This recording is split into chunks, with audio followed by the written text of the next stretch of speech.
Hello students, welcome back. Today we'll discuss about handling of surgical instruments or setting up the instrument table before surgical procedure. आज हम discuss करेंगे instruments को, surgical instruments को हम कैसे handle करेंगे surgical procedure से पहले, और इंस्ट्रूमेंट टेबल हम कैसे सेट करते हैं या मायो स्टैंड जो होता है उसको हम कैसे सेट करते हैं सर्जिकल प्रोसीजर स्टार्ट करने से पहले। सबसे पहले सर्जिकल इंस्ट्रूमेंट्स जो होते हैं ये बहुत एक्सपेंसिव इंस्ट्रूमेंट्स होते हैं जो कि हम सर्जिकल प्रोसीजर्स में यूज़ करते हैं। डिफरेंट सर्जिकल प्रोसीजर्स के लिए हम डिफरेंट इंस्ट्रूमेंट्स यूज़ करते हैं। अगर हम इन इंस्ट्रूमेंट्स का मिसयूज़ करेंगे या प्रॉपरली इन इंस्ट्रूमेंट्स को क्लीन नहीं करेंगे, प्रोसेस नहीं करेंगे या इंस्ट्रूमेंट्स को रफली हैंडल करेंगे तो उससे क्या हो जाएगा, ये इंस्ट्रूमेंट जो होते हैं डैमेज हो सकते हैं, जिससे इनकी लाइफ जो होती है वो कम हो जाएगी। और दूसरा चीज़ कॉस्ट बढ़ जाएगा, रिपेयर करना होगा। जब इंस्ट्रूमेंट्स डैमेज हो जाएंगे तो उनको या तो रिपेयर करना होता है या रिप्लेस करना होता है, तो उससे क्या होता है अननेसेसरली कॉस्ट बढ़ जाता है। तो इंस्ट्रूमेंट्स प्रॉपरली हैंडल करने होते हैं, तो उसके लिए इंस्ट्रूमेंट हैंडल करने के लिए हमें प्रॉपर नॉलेज होनी चाहिए इंस्ट्रूमेंट्स के बारे में। इंस्ट्रूमेंट्स को कैसे हैंडल करेंगे, कैसे यूज़ करेंगे, इन इंस्ट्रूमेंट्स को क्लीन कैसे करना है, कैसे करना है, और कौन सी मेथड इनके लिए बेटर होगी। डिफरेंट सर्जिकल इंस्ट्रूमेंट्स के लिए डिफरेंट मेथड्स ऑफ स्टरलाइजेशन होती है, उसके बारे में नॉलेज होनी चाहिए ताकि ये इंस्ट्रूमेंट्स डैमेज ना हो जाए। डैमेज होने से इनकी लाइफ तो रिड्यूस होती है और या तो उनको बाद में रिपेयर करना होता है या रिप्लेस करना होता है। तो इंस्ट्रूमेंट टेबल जब हम सेट करते हैं, इंस्ट्रूमेंट टेबल या मायो स्टैंड जो हम सेट करते हैं, जिसमें हम कॉम्बिनेशन ऑफ इंस्ट्रूमेंट, अगर हम सेट की बात करेंगे, सेट क्या होता है, एक अगर हम इंस्ट्रूमेंट सेट की बात करेंगे तो उसमें ग्रुप ऑफ इंस्ट्रूमेंट्स होते हैं, क्लासिफिकेशन ऑफ इंस्ट्रूमेंट्स होते हैं जो कि एक स्पेसिफिक प्रोसीजर के लिए, स्पेशल प्रोसीजर के लिए हम यूज़ करते हैं। लाइक अगर हम बात करेंगे गॉल ब्लेडर सेट, तो उसके लिए डिफरेंट टाइप्स ऑफ इंस्ट्रूमेंट्स होते हैं, हेमरॉइड सेट, ऑप्थेल्मोलॉजिकल सेट, ऐसे ही डिफरेंट सर्जिकल प्रोसीजर्स के लिए डिफरेंट सेट्स हम यूज़ करते हैं। तो इंस्ट्रूमेंट सेट्स में कॉम्बिनेशन ऑफ इंस्ट्रूमेंट्स होते हैं। तो ये इंस्ट्रूमेंट्स सबसे पहले क्या हम करते हैं, इंस्ट्रूमेंट्स को हम रैप करते हैं, पहले प्रिपेयर करते हैं, क्लीन करते हैं मैनुअली क्लीन करने के बाद इनको प्रिपेयर करते हैं, फिर प्रिपरेशन के बाद असेंबल करते हैं इंस्ट्रूमेंट्स को सेट्स में।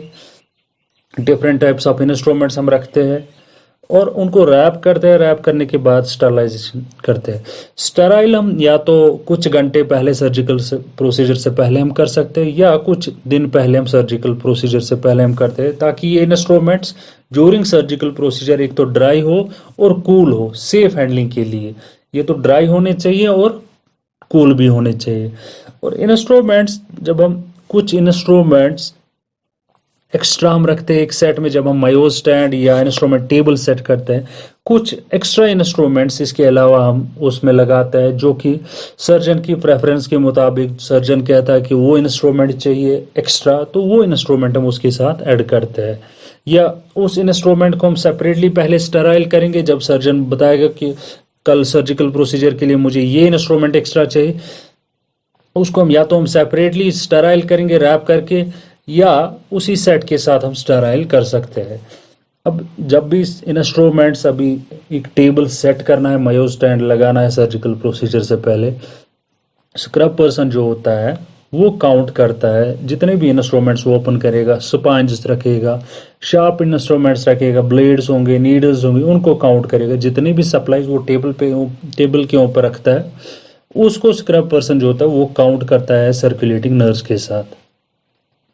इसके लिए कुछ सेट्स के साथ प्रिंटेड काउंट शीट्स भी होते हैं जो सेट्स के साथ ऑलरेडी होते हैं, तो वो भी हो सकता है। और इसके अलावा जब भी स्क्रब पर्सन सेट करेगा, टेबल लगाएगा, मायो स्टैंड, तो उस टाइम भी इंस्ट्रूमेंट्स काउंट करने होते हैं। इंस्ट्रूमेंट कुछ एसेंशियल पॉइंट्स होते हैं, जब भी आप इंस्ट्रूमेंट्स को हैंडल करोगे सर्जिकल प्रोसीजर से पहले कुछ एसेंशियल पॉइंट्स होते हैं जो कि फॉलो करने होते हैं। तो उसमें सबसे पहले क्या होता है, जब भी आप इंस्ट्रूमेंट्स को सेट करोगे, एक टेबल सेट करोगे मायो स्टैंड सेट करोगे तो उसके लिए सबसे पहला पॉइंट जो है, जो लूज इंस्ट्रूमेंट्स होते हैं तो उनको सेपरेटली रखना होता है, उनको सेपरेटली रखना होता है ताकि इंटरलॉकिंग ना हो जाए। ये इंस्ट्रूमेंट्स क्रैश हो सकते हैं, एक दूसरे के साथ मिक्स हो सकते हैं। इंस्ट्रूमेंट एक दूसरे के ऊपर नहीं रखने चाहिए। आप एक इंस्ट्रूमेंट रखोगे नीचे तो उसके ऊपर टेबल टेबल पे जब आप इंस्ट्रूमेंट रखोगे उसके ऊपर दूसरा एक रखोगे, तो ये चीज़ नहीं करना होता है। ये इंस्ट्रूमेंट एक दूसरे के ऊपर नहीं रखने होते, बल्कि इंस्ट्रूमेंट्स एक दूसरे के साइड में रखने होते हैं, साइड में रखने होते हैं। एक इंस्ट्रूमेंट रखा हो तो उसके साइड में दूसरा रखना होता है। और जितने भी बॉक्स लॉक्स होते हैं या कैच लॉक्स जो होते हैं वो क्लोज करके रखने होते हैं। इंस्ट्रूमेंट्स के जो कैच लॉक्स होते हैं, बॉक्स लॉक्स होते हैं, वो क्लोज करके रखने होते हैं ताकि इंस्ट्रूमेंट्स एक दूसरे के साथ मिक्स ना हो जाए जब भी आप मायो स्टैंड पे ये लगाओगे। तो जब टेबल आप बनाओगे, टेबल पे आप इंस्ट्रूमेंट टेबल सेट करते हो तो टेबल जो होता है उसकी सरफेस जो होती है वो स्टराइल होनी चाहिए। उस पर आप एक स्टराइल ड्रेप लगाओगे, स्टराइल शीट लगाओगे। उसके बाद इंस्ट्रूमेंट्स आप एक एक करके रखोगे। सबसे पहले लूज इंस्ट्रूमेंट जो होते हैं उनको सेपरेटली रखना होता है ताकि ये एक दूसरे के साथ इंटरलॉक ना हो जाए, डैमेज हो सकते हैं। और इंस्ट्रूमेंट्स को एक दूसरे के ऊपर नहीं रखना होता है, अलग अलग रखना होता है साइड में।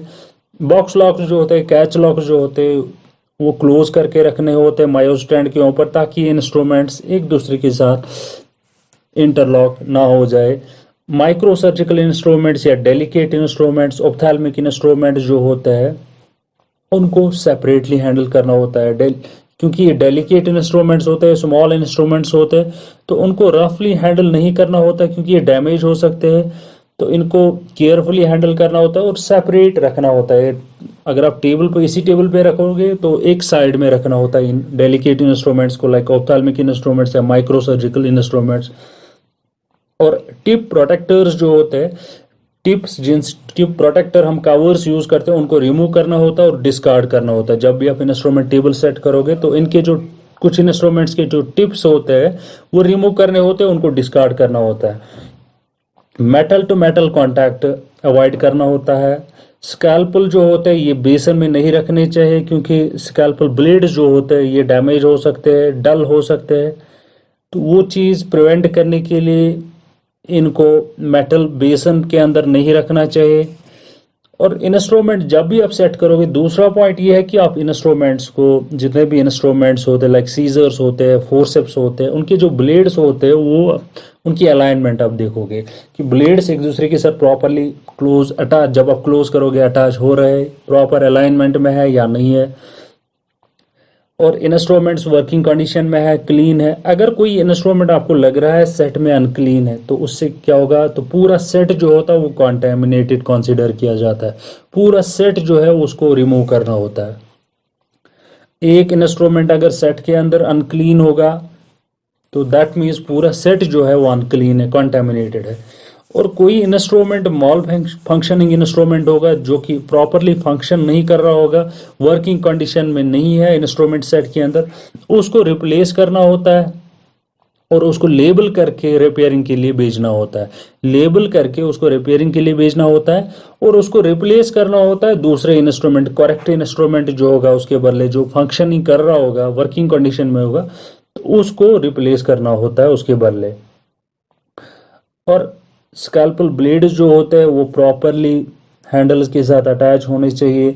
तो उसके लिए आप फिंगर्स यूज नहीं करोगे। जब आप स्कैल्पल ब्लेड जो होता है हैंडल पे लगाओगे तो उस फिंगर्स यूज नहीं करने होते, बल्कि कोई इंस्ट्रूमेंट यूज करना होता है, हेवी इंस्ट्रूमेंट। दूसरे इंस्ट्रूमेंट जो होते हैं जिनके टीथ्स होते हैं या सीरेशंस होते हैं उनकी प्रॉपर अलाइनमेंट देखनी होती है। टिप स्ट्रेट होने चाहिए, अलाइनमेंट में होने चाहिए। सीजर शार्प होनी चाहिए, उनके जो ब्लेड्स होते हैं वो शार्प होने चाहिए। कैन्यूला अगर हम रख रहे हैं तो कैन्यूला उनमें ऑब्स्ट्रक्शन नहीं होनी चाहिए। और इंस्ट्रूमेंट्स को आप अकॉर्डिंग टू क्लासिफिकेशन सॉर्ट करोगे। जब भी आप इंस्ट्रूमेंट टेबल के ऊपर रखोगे, अकॉर्डिंग टू क्लासिफिकेशन हम इंस्ट्रूमेंट्स को नीटली सॉर्ट करके रखेंगे, अरेंज करके रखेंगे। लाइक रिंग हैंडल्ड इंस्ट्रूमेंट जो होते हैं जिनमें रिंग्स होते हैं तो उनको हम एक साइड से रखेंगे, रिंग्स एक साइड से रखेंगे और उनके जो ब्लेड्स के जो कर्वेचर्स होते हैं, एंगल्स होते हैं वो एक ही डायरेक्शन में होने चाहिए। जिसमें आप पहले स्मॉल लाइक आर्टरी फोर्सेप्स आपके पास है तो आप सबसे पहले स्मॉल आर्टरी फोर्सेप्स रखोगे, फिर मीडियम, फिर लार्ज अकॉर्डिंगली। और उनकी जो ब्लेड्स का कर्वेचर होता है वो एक ही डायरेक्शन में फेस करने चाहिए, ठीक है। तो इंस्ट्रूमेंट्स जो होते हैं, इनके जो बॉक्स लॉक्स होते हैं, रैचेट्स होते हैं, वो क्लोज होने चाहिए। रिट्रैक्टर्स या हेवी इंस्ट्रूमेंट जो होते हैं वो आप कंटेनर में ही रखो या टेबल के एक साइड में रखो। टेबल की जो फ्लैट सरफेस होगी तो उसकी साइड में आप रखो हेवी इंस्ट्रूमेंट्स या रिट्रैक्टर जो होते हैं उनको एक साइड में आप रखो। इंस्ट्रूमेंट्स जो होते हैं हैंग करके नहीं रखने हैं, या स्टराइल फील्ड जो होता है टेबल होता है उसके एज पे नहीं रखना होता है।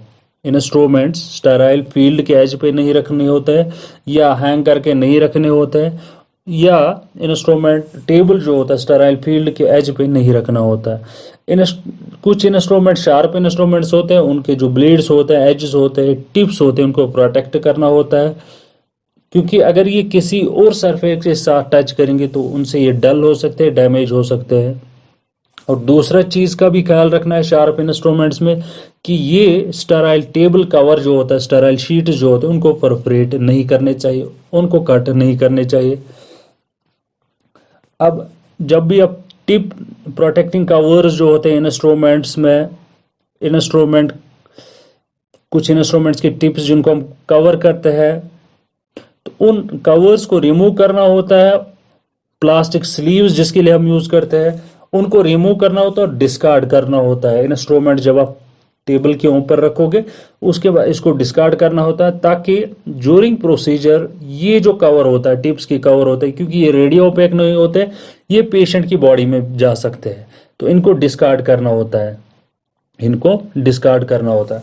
So this was about setting of the instrument table in brief. Instrument table हम कैसे सेट करते हैं और कैसे इंस्ट्रूमेंट्स को हम हैंडल करते हैं। सबसे पहले इंस्ट्रूमेंट्स को क्या करना होता है, सेट की अगर हम बात करेंगे, सेट होता है ग्रुप ऑफ इंस्ट्रूमेंट्स जिसमें classification of instruments, different instruments होते हैं। स्पेसिफिक प्रोसीजर के लिए हम स्पेसिफिक सेट बनाते हैं। इन इंस्ट्रूमेंट्स को हम पहले रैप करते हैं, क्लीन करके प्रिपेयर करके रैप करते हैं, फिर स्टेराइल करते हैं कुछ घंटे पहले सर्जरी से या कुछ दिन पहले सर्जरी से। और जब भी आप इंस्ट्रूमेंट्स को ओपन करोगे, एक टेबल पे लगाओगे, टेबल जो होगा उसकी सरफेस स्टेराइल होनी चाहिए, तो उस टेबल या मायो स्टैंड को हम एक स्टेराइल शीट लगाएंगे ऊपर। उसके बाद सर्कुलेटिंग नर्स जो होती है, स्क्रब पर्सन जो होता है, वो सबसे पहले इंस्ट्रूमेंट्स को काउंट करके ओपन करेगा और सेट करेगा इंस्ट्रूमेंट टेबल के ऊपर, और ये काउंट वो सर्कुलेटिंग नर्स के साथ करेगा। अब जब भी आप इंस्ट्रूमेंट्स को हैंडल करोगे तो उसमें कुछ पॉइंट्स, एसेंशियल पॉइंट्स होते हैं जिनको फॉलो करना होता है, क्योंकि ये सर्जिकल इंस्ट्रूमेंट्स बहुत एक्सपेंसिव होते हैं। अगर हम रफली इनको हैंडल करेंगे, प्रॉपरली यूज़ नहीं करेंगे, मिस यूज़ करेंगे इनका, तो ये इंस्ट्रूमेंट्स डैमेज हो सकते हैं, जिससे कॉस्ट बढ़ जाएगा। तो इंस्ट्रूमेंट्स, लूज इंस्ट्रूमेंट्स को सेपरेटली रखना होता है, इंस्ट्रूमेंट्स एक दूसरे के ऊपर नहीं रखने चाहिए। इंस्ट्रूमेंट्स के लॉक्स जो होते हैं, बॉक्स लॉक्स या रैचेट लॉक्स जो होते हैं, वो क्लोज करके होने चाहिए। Delicate instruments, micro surgical instruments, ophthalmic instruments जो होते हैं उनको सेपरेटली हैंडल करना होता है, और उनके जो टिप प्रोटेक्टिंग कवर्स होते हैं उनको रिमूव करके डिस्कार्ड करना होता है। Metal to metal contact avoid करना चाहिए, क्योंकि अगर किसी भी शार्प इंस्ट्रूमेंट या ब्लेड जो होता है, सीजर्स के जो टिप्स होते हैं, ब्लेड्स होते हैं, वो अगर किसी मेटल के साथ टच करेंगे तो उनसे क्या हो जाएगा, वो डल बन जाते, शार्पनेस खत्म हो जाते उसकी। जब भी आप इंस्ट्रूमेंट्स को सेट करोगे टेबल के ऊपर, इंस्ट्रूमेंट्स को इंस्पेक्ट करना होता है प्रॉपर अलाइनमेंट के लिए। सीजर्स में देखना होता है कि उनकी ब्लेड शार्प है, वर्किंग कंडीशन में। अगर कोई इंस्ट्रूमेंट वर्किंग कंडीशन में नहीं है उसको रिमूव करना होता है, और रिमूव करके लेबल करके उसको रिपेयरिंग के लिए भेजना होता है, और उस इंस्ट्रूमेंट के बदले दूसरा एक नॉर्मल इंस्ट्रूमेंट जो कि वर्किंग कंडीशन में होगा उसको रिप्लेस करना होता है, उसके बदले रखना होता है। इंस्ट्रूमेंट्स को प्रॉपरली चेक करके रखना होता है, टीथ, सीरिएशंस प्रॉपर अलाइनमेंट में होने चाहिए, और इंस्ट्रूमेंट्स को अकॉर्डिंग टू क्लासिफिकेशन सॉर्ट करना होता है। रिंग हैंडेड इंस्ट्रूमेंट्स एक साथ होने चाहिए, स्मॉलेस्ट पहले रखने होते, फिर मीडियम, फिर लार्ज। और इंस्ट्रूमेंट्स, हेवी इंस्ट्रूमेंट्स या रिट्रैक्टर जो होते हैं वो एक साइड में रखने होते हैं, ट्राई के एक साइड में। और शार्प इंस्ट्रूमेंट्स जो होते हैं, शार्प इंस्ट्रूमेंट्स या ब्लेड्स जिनके होते हैं, उनके एज या टिप्स जो होते हैं उनको प्रोटेक्ट करना होता है। ये इंस्ट्रूमेंट्स दूसरे सरफेस के साथ टच नहीं करने चाहिए क्योंकि ये डल हो सकते हैं, इनकी शार्पनेस खत्म हो सकती है। और साथ साथ ये इंस्ट्रूमेंट्स अगर किसी स्टेराइल टेबल कवर के साथ टच करेंगे तो उस टेबल कवर में परफोरेशन हो सकती है, उस चीज़ का ख्याल रखना होता है, उस चीज़ का ख्याल रखना होता है। So thank you very much.